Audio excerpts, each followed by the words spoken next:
Final question, and I have an individual one for each of you, and I'll start with you, Mr. Kaplowitz. Sure. Your opponent has repeatedly said this evening you're the Shelley Silver of White Plains. You yourself have said that leadership is the problem in Albany. Leadership is controlled by the Democratic Party in both the Assembly, State Senate, and in the governor's office. I'm curious, when you're called the Shelley Silver of White Plains, do you take that as a compliment or an insult? I think it's given, and sometimes it's hard to follow Mr. Ball's logic and his mind, but what I think he's doing it is in a pejorative sense. This is what I've done. I can assure you he is. Yeah. I think so, too. What I have demonstrated, sir, is that when I butted heads with Chairman Ryan, he cut my office in half and tried to take away my vice chairmanship. You gave him a raise. When I voted against his raises, you gave him it was a raise. Because, sir, please. We're really tight on time, guys. We got to get to closing statements. Go ahead.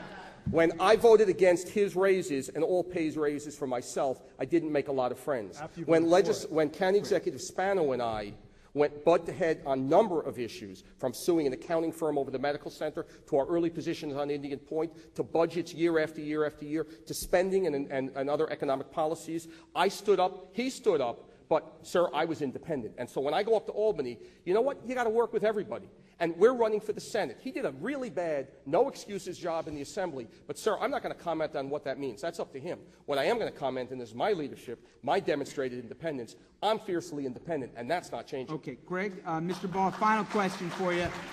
Tonight, you said, guys, we got a minute, all right? You've said that you're proudly anti-establishment. Yeah. You're on record as saying government's the problem, not the solution. Absolutely. You said you're such a threat, your own party spent $2 million to take you out. My question is, why do you want the job if Albany's such a mess? You want me to tell you guys want the truth? That politics is disgusting. This isn't about wanting the job, and I don't intend to be a state senator for many years. We have zero time in this state. The reforms that I'm talking about tonight, the dance that he's making, should have been done 15 to 20 years ago. I look forward to going to Albany, possibly for a single term, and turning that city on its head. Capping property taxes, freezing school tax for seniors, repealing the MTA payroll tax.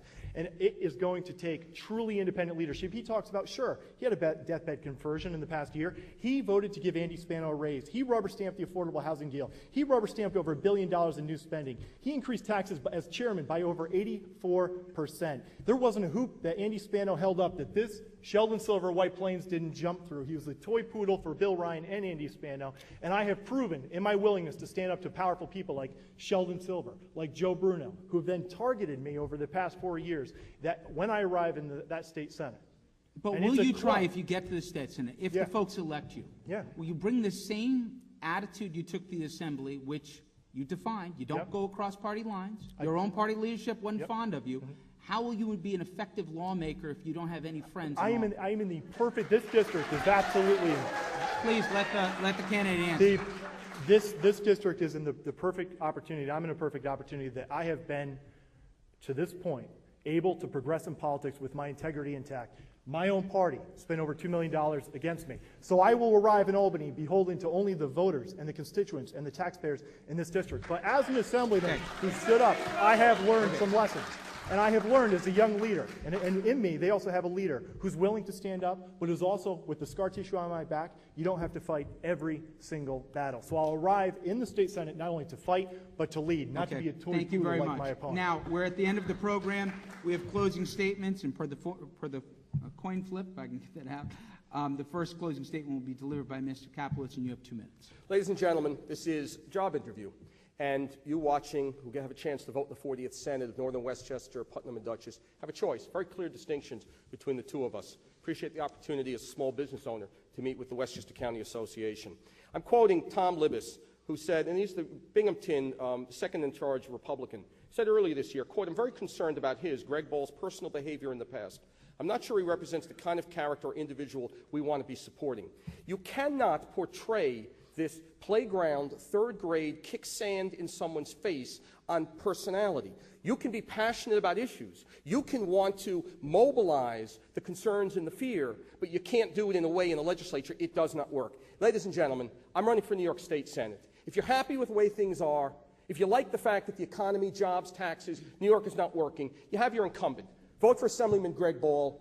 He's been there for 4 years. You know what you're going to get. It's more of the same. If you want someone who's fiscally conservative and a track record of cutting expenses, if you want someone who's independent and is paid for it day to day but continues to do the right thing, if you want someone who knows that we need pension reform, we need to take back Medicaid expenses, we need to curb unfunded mandates, cap property tax, circuit breaker to tie it into income, increase the STAR program, to have the tools and techniques in my toolbox, I'm your candidate. I'm a family man, I'm a businessman. I'm not doing this because I need this job. I'm doing this because I want this job. I'm doing this because I believe I can be the best New York State Senator that we've had. And I'm asking for your support on November 2nd. Thank you very much. Mr. Ball.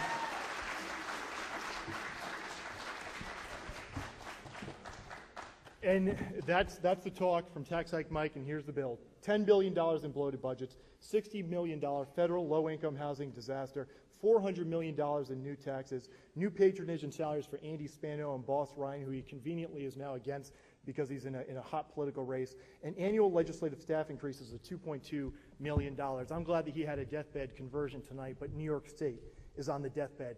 2 million New Yorkers have left this state. If you're a blue-collar family like mine, if you have dirt under your fingernails, you're trying to figure out how to send your kids to college, you just want to make ends meet. Small business owners are being forced out of this state. If they simply put one foot over the border to another state, they save 25% in operating expenditures.